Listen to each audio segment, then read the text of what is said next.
Okay, so in this video I'm going to replace my old HD650 headphones. They've got pretty tatty. First thing to do is remove the cables. This will make life so much easier for you. Don't know why I didn't do it until about halfway, but hey, you live and learn.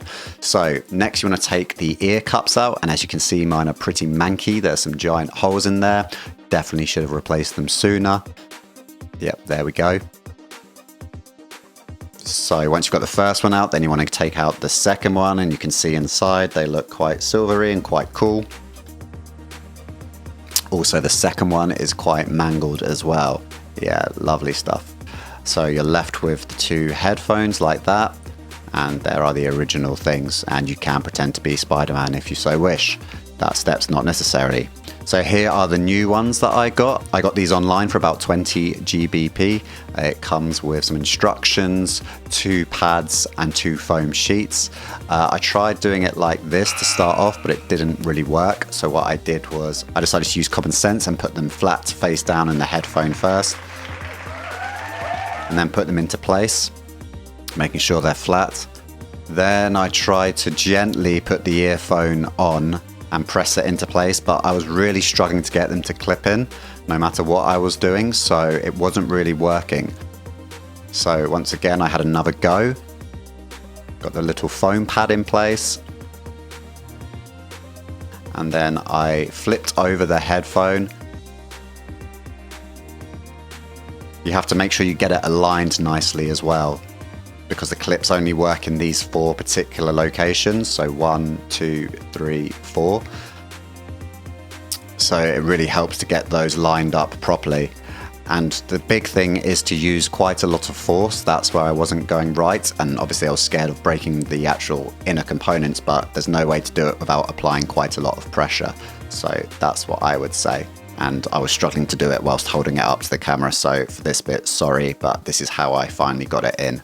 And I just went round the cup, making sure that it was pushed in everywhere, because I thought I'd done it a few times, but it just popped out again. So it helps to hear it click in place, and then once it's in, it shouldn't fall out again. Cool, so that's one done.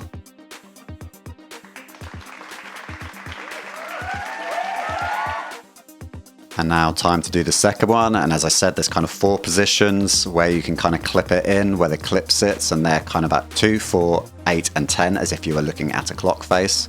As I said, I first started trying to do it quite delicately, but as you can see here in the video, I'm actually having to apply quite a decent bit of force to make sure that they clipped in properly. And then finally, once I felt it had clicked in and I'd heard it click in, I just went round and just really made sure they were in there.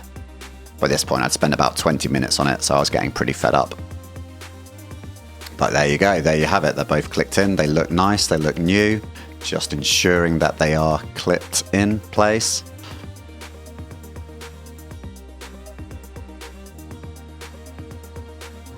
It's like watching a chimpanzee. And there you go. 10 hours later, we've got some nice new earphones. And then you connect the cables back up.